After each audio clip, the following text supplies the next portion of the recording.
MD Yasir ইসলাম আপনি লিখেছেন, জুমার খুতবা না শুনলে গুনাহ হবে কিনা। খুতবার সময় আপনার যদি উপস্থিত থাকেন তাহলে আপনার জন্য খুতবা শোনা ওয়াজিব। আর যদি খুতবার সময় আপনি আসছেন, শোনা যাচ্ছে না, তাহলে সেক্ষেত্রে তো আপনার জন্য ওয়াজিব না, যদি আপনি শুনছেন না। কিন্তু আপনি যদি থাকেন সেখানে, তাহলে আপনার জন্য শোনাটা ওয়াজিব। অর্থাৎ না শুনে সেখানে যদি কথাবার্তা বলেন, অমনোযোগী থাকেন, তাহলে সেটা অজীব তরকের গুনাহগার করবে আপনাকে।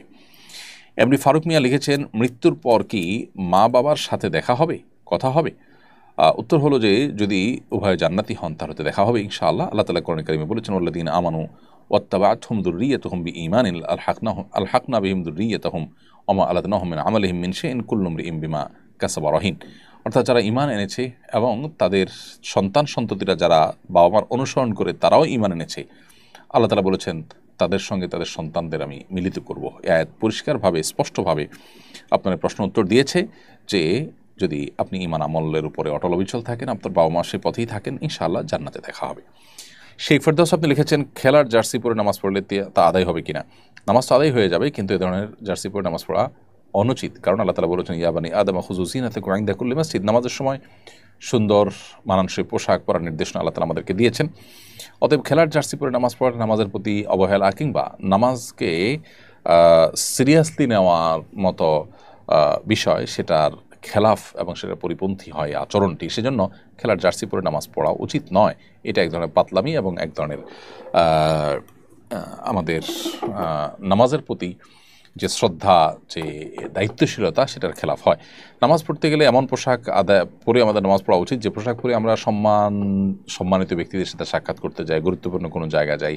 যে পোশাক পরে আমরা সম্মানিত কোনো ব্যক্তির সাথে সাক্ষাৎ করতে যাই না, গুরুত্বপূর্ণ কোনো জায়গায় যাই না, সে পোশাক পরে যদি আমরা নামাজ পড়তে যাই, সেটা হয় নামাজের প্রতি অবহেলার শামিল।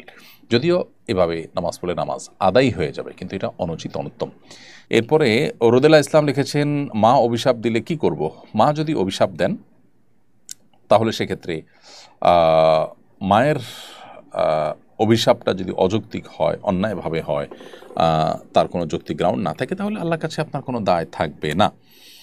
আর যদি তিনি আপনাকে যুক্তিসঙ্গত কারণে অভিশাপ দিয়ে থাকেন, তাহলে সেক্ষেত্রে আল্লাহ, মা বেঁচে থাকলে তার কাছ থেকে ক্ষমা চেয়ে এটাকে মিনিমাইজ করবেন, তাকে সন্তুষ্ট করে ছাড়বেন। মৃত্যুবরণ করলে মৃত্যুর পরে তওবা করে, ইস্তেগফার করে, মায়ের জন্য দান সাদাকা করে এবং মা বাবাকে মৃত্যুর পর তাদের প্রতি সদাচরণ করবার যে উপায়গুলো আছে সেগুলো অবলম্বন করে আপনি দায়মুক্ত হওয়ার চেষ্টা করবেন। মোহাম্মদ কাউসার আলী আপনি লিখেছেন, হাঁস মুরগির পেটের ভিতর যে ছোট ছোট ডিম থাকে সেগুলো কি খাওয়া যাবে? মুরব্বীরা বলেন এই ডিম খেলে বাচ্চা হয় না, এটা কতটুকু যৌক্তিক?